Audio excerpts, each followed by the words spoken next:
In this episode of the Smart City podcast, I had a great chat with placemaker Kylie Legge. Kylie is the founder of PlayScore. We discussed how PlayScore aims to positively change the way the engagement with community happens and change the way data is collected and stored in order to be used effectively across multiple projects. Kylie and I discussed the need for a more holistic approach to assets and sharing the space we have, as well as how young people show up in the data and in the smart city space. Kylie offers some great insights into thinking about how smart cities should focus on health and well-being and a systems approach to community making. We also touch on the importance of awareness into the impacts technology can have on a place so we can shape the outcomes positively. As always, I hope you enjoy listening to this episode as much as I enjoyed making it. It's the Smart City Podcast, whoa, with Smart City experts, here we go. Connecting smart technology, both big and small. Smart cities are making life better for all. Big data, emerging trends, self-driving cars and more. The Smart City Podcast is what you're looking for. Hi Kylie, how are you going this morning? I'm well, thanks, Zoe. That's awesome to hear. We'll just jump straight into it and we'll start in the past. So can you tell us a bit about your background and what you're passionate about? So I did my undergraduate degree in architecture and then moved into exhibition design and sort of project management and before going into planning.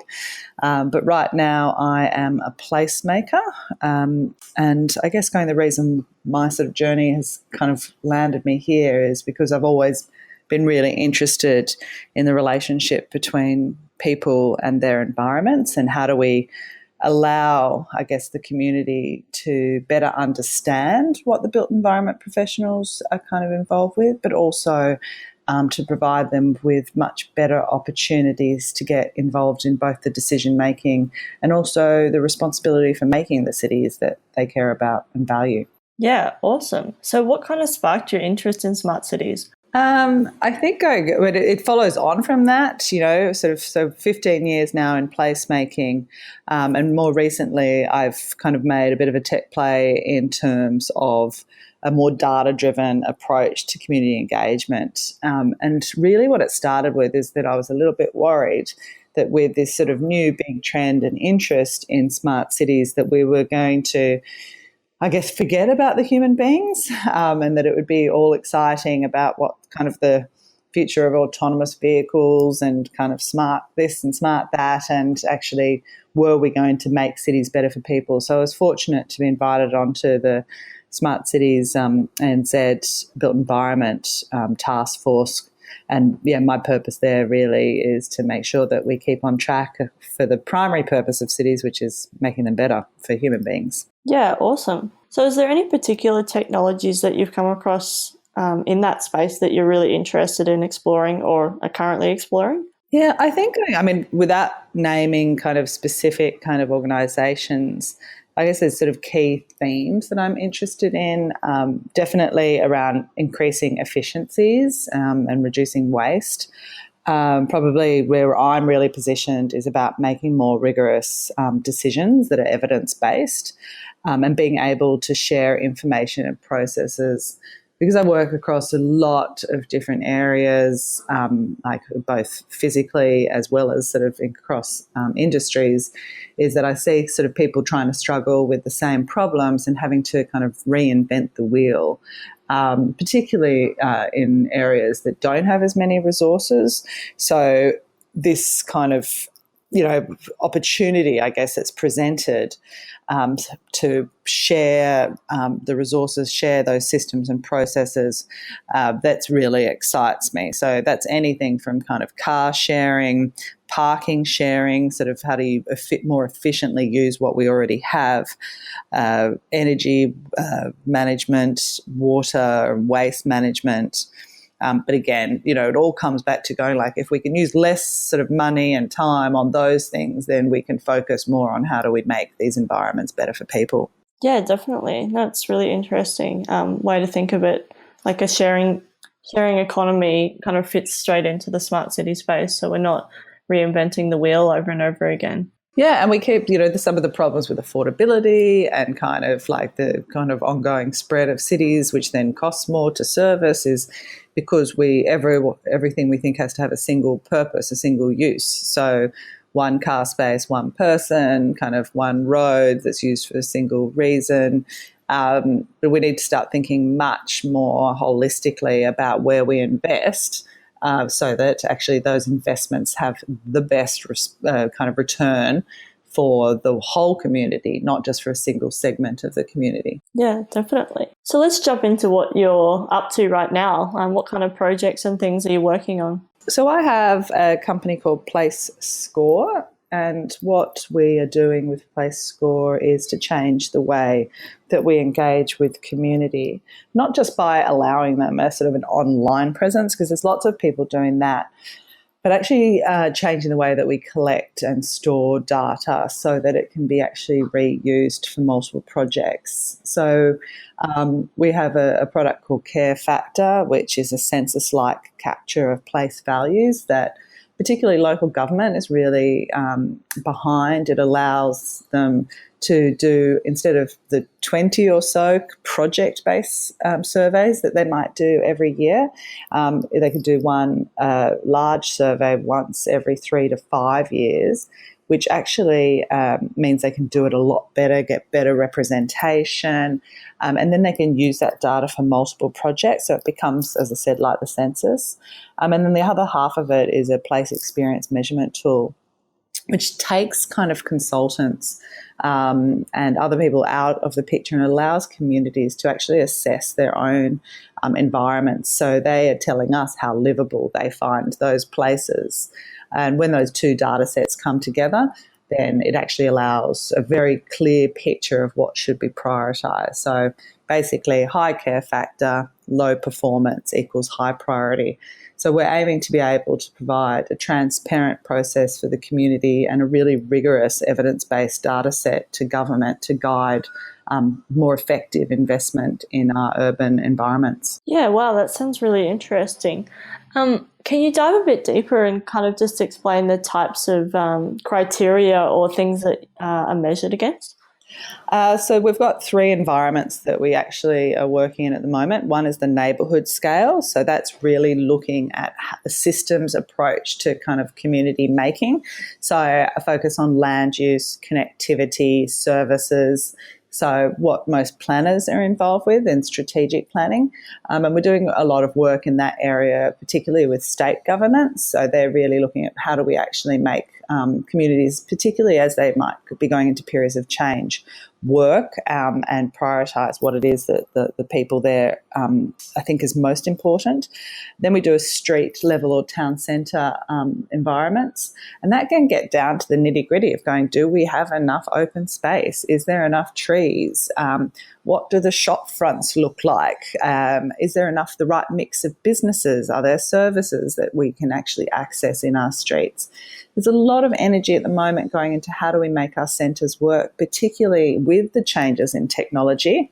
So changes to retail, we're going to see changes, increasing changes to the way that people move around cities, and what are the impacts that are on these really important parts of our cities, which is the places where we actually physically connect with one another, and going, so this tool actually allows them, allows government and as well as the corporate sector to really focus on the things that are going to make the human experience of those places better. And then we also have a workplace tool. So that's focusing on what's the workplace experience like? And there's a mixture there. It's kind of really interesting actually between what does your office environment offer to the people working there, but also how does location and relationship to kind of other places also impact on employee experience. So it's not just about the culture of the workplace, where there's lots of people working in that and doing some really fantastic work, but we don't really think very often about access to transport or even to coffee or places where you can get away from your desk. Nationally trending at the moment, particularly for younger people, is access to fresh air and natural light. So when we can understand what it is that people really value, then we can be talking to our built environment professionals saying, well, how do we get more of this? Because this is actually what makes people happy. Yeah, cool. No, it's really interesting concept, and kind of like two things that obviously are very related, but you don't really think of them in the same breath, community and then your workplace, and how that kind of impacts people's well-being. Yeah, that's really interesting. Thanks. We're pretty excited about it. So there's about over 15,000 people have done one of our surveys up until about last week. And we've got I think we've got 5 going online in the next 2 weeks across the country. So West Australia, Queensland, and New South Wales, quite a lot of stuff. So the more data we can collect, the more rigorous we can be in terms of segmenting as well. So, we can actually really look particularly at younger people. I just don't think they're very well represented at the moment in any kind of social research or engagement. Market research, yes, but in terms of kind of the cities we're making are for younger people. I've made this kind of dark joke, I think, a number of times of saying that, we've got a lot, and it's changing, but 60-year-old men designing for 13-year-old girls, like that. By the time many of the decisions come into play, these young people are going to be the purchasers of homes. We're talking 15, 40-year plans. I'm working on them myself, and yet we don't get insights into that community very well. So we have been really fortunate to partner with universities to collect data for younger people. So in New South Wales alone, I think we have about 2,000 people under the age of 21 in our data set. So we can actually go in there and really clearly see what it is that's most important to them, and really be able to advocate on their behalf. Yeah, definitely. That was one of the things I was going to ask. How are you getting young people to do surveys? Because typically that's a very hard task, and you'd have to use technology and other incentives to get people to do it, I guess. It's really interesting going that the uptake is incredibly high. I actually yesterday was doing training for some of we do have face-to-face on-site surveyors, and generally they're younger. So I had 7 people yesterday, and born, I think there was only 1 out of the 7 that was born in Australia. Incredible diversity. And, their feedback, and kind of like when we were getting them to do it and kind of teaching them about it, and, the experience of other people that have been doing the work already, is that the uptake is really high because people fundamentally, number one, love talking about their home, right? That people are really proud and they're really invested in it. And secondly, I think the reason why younger people might be involved is because they're not getting the chance to clearly articulate what's important to them in a way that they understand, that's transparent, that's not about me kind of listening to a group of them in the room and then writing up my notes about it. They understand democracy, they understand data, and so they actually are much more invested in this. So we have a really high uptake of people both on the street as well as online who go, yeah, I get this, I'll do that. I can see how it will make a difference because I can see the transparency of it. Yeah, definitely. No, I think that's really important. I've mentioned a couple of podcasts now, but I'm part of a group called the Smart City Council Emerging Innovators, and we're about bringing the young voice to the smart city space, and to the table, I suppose. And I guess, yeah, we're all young people, and we're all we want to be heard, but typically, traditionally, it's been a difficult kind of process. And that's why we created the platform. And it sounds like, it's a similar thing. We're passionate about it. We know it will make a difference. So if you can not sell, but, if you're marketing what you're doing as making a difference, you will get young people involved. It's an interesting way to think about it. We're also interested in kind of like talking to people, as you said, who aren't normally kind of engaged in these decisions because they don't trust the process. Like they're like, oh, if I turn up at that workshop and spend 2 hours of my time, then, something will change. Whereas by building kind of this big, we're trying to build a big data set. We're not pulling down data and saying we think it means this. We're like going, no, this has been designed specifically for this person. The methodology has been proven. so they can kind of get that. But we're also partnering. So we're going live, I think, sometime today with GoGet out to their database. So we're really interested in people who are already thinking differently about cities and making sure that their voices are heard.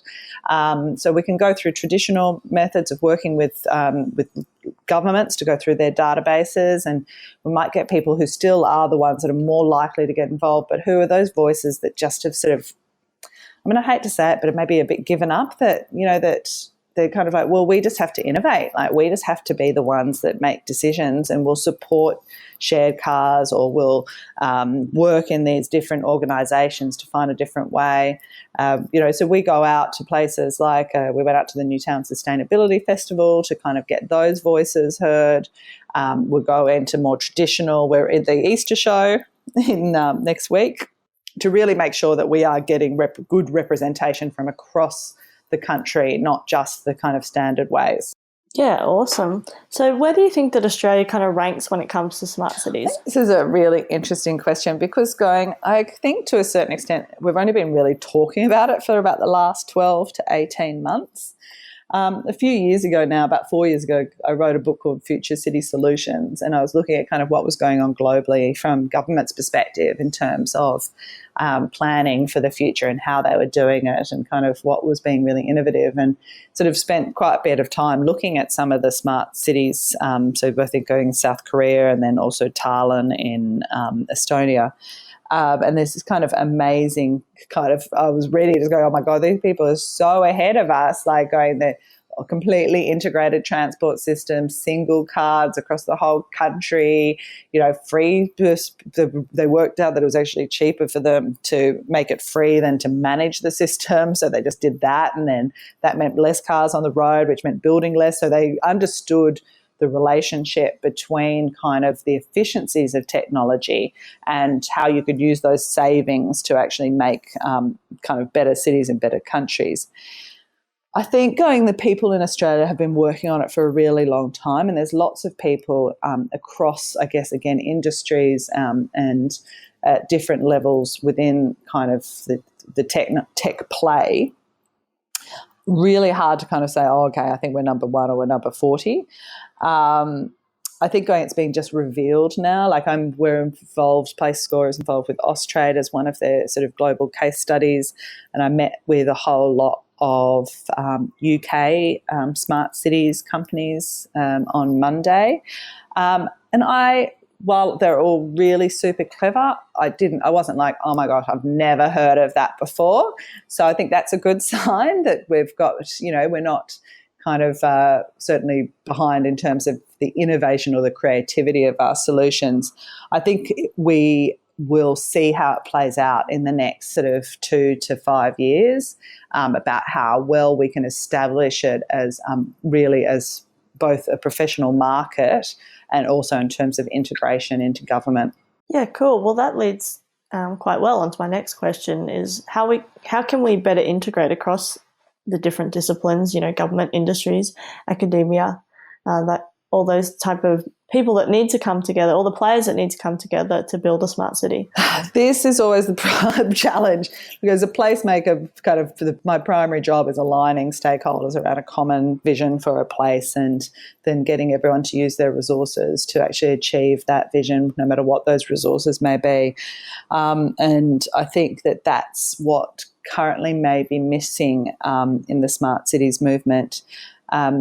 At this Austrade Future Cities Jam on Monday, when we were talking about what are the problems we need to solve, and again, coming from a very human-centric position, fundamentally for me, the single biggest challenge we are facing as a country and as citizens is the fact that our communities are getting sicker and sadder. And I thought it really sort of encapsulated, you know, all the lifestyle diseases that we're having, the increases in kind of, obviously we're going to be having it with as people age and being able to provide additional care, the rates of depression and anxiety across kind of ages, the rates of suicide, something's not right. You know, like we're not, if we're having these problems I kind of think if we could put that at the lead of the thing that we're all going to work towards, I think that would allow us to integrate better because it would give us a common purpose.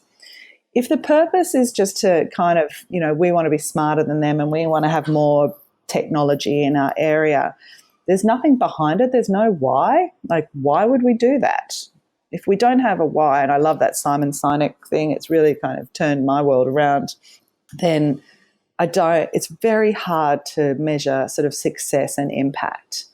You can have just more of something, but it may not change anything. Yeah, definitely. No, I think the why is really important, and sometimes we miss that. We just get dazzled by the shiny toys, I guess.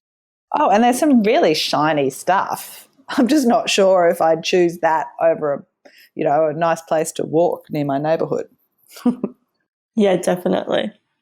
So do you think that Australia can become leaders in this space? Yeah, I think what's been really interesting, again, over the sort of last 12 to 18 months when it's been picked up across so many different industries and sectors, is the area where I'd like to see us is kind of become experts is more around the smart city thinking, strategy, systems, processes, governance. I think there is a real need for systematic change rather than just focusing again on just like the actual tech. So kind of I think we've always been really good at solving those problems, and our approach, because we are kind of more, I believe we're quite egalitarian, and even things like community engagement have been really much quicker uptake in Australia than anywhere else. The placemaking movement, again, a much quicker uptake because people are actually, again, sharing that sort of goal.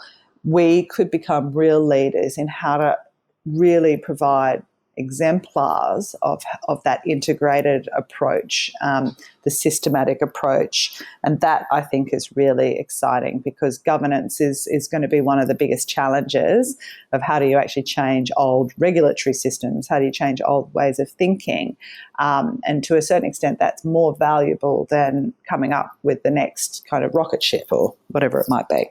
Yeah, definitely. I think, that's a really good point, that we can have as many rocket ships as we want, but if we don't change that old kind of way of thinking, then we'll be continually stuck in the past pushing against, this blockage or barrier. Yes, we might need more manufacturing and certainly kind of some of the more new technology manufacturing, but fundamentally, that if we don't have a knowledge economy, if we don't have really interesting and creative jobs follow the human beings, again, we're going to run into big troubles because nobody wants to be treated like a robot and nobody wants to act like one. So kind of if we're just a sidebar, kind of it's not going to be a very great place to live. We love all of that socialization. We're great problem solvers as a country, and we need to make space for that. It just doesn't always have to be about a thing. It can be about ideas as well. And I think we're exceptional at that, and we've proven it over and over again that we can, as a country, solve really big problems. So that's what I kind of hope for us. Yeah, cool. So what do you think the emerging trends are that people aren't talking about? I've kind of, because I do a lot of Main Street revitalisation and kind of town centre kind of work, people, one of the ongoing issues have been like parking, and it's always parking is the problem, which I think is, and we can go into that, but we're not a parking podcast, so I won't go into it. But the solution of people saying, it's going to be autonomous cars. I think going that there is two sides to kind of most of this technology, and for me, I guess the trend that I'd like to share is sort of thinking about the role of main streets and town centres for the health and well-being of our communities. And they're really struggling right now, and no amount of new light poles and kind of the things is going to make them more attractive if it's easier and more convenient to purchase everything over the internet or, via an autonomous vehicle or a driven vehicle, sort of bringing things to us. So for me, I guess the thing that I'd really like to keep kind of at people's centre is that the reason why cities came into being ever, the point of a town centre or a city growing is for exchange. And that exchange has at its core a very human aspect to it. So the reason it was about the place where you'd come to exchange information from far away. It's a place, obviously, of trade, but really important about social connections and people being able to meet people that they wouldn't normally perhaps come in contact in their villages or farms or whatever it might be.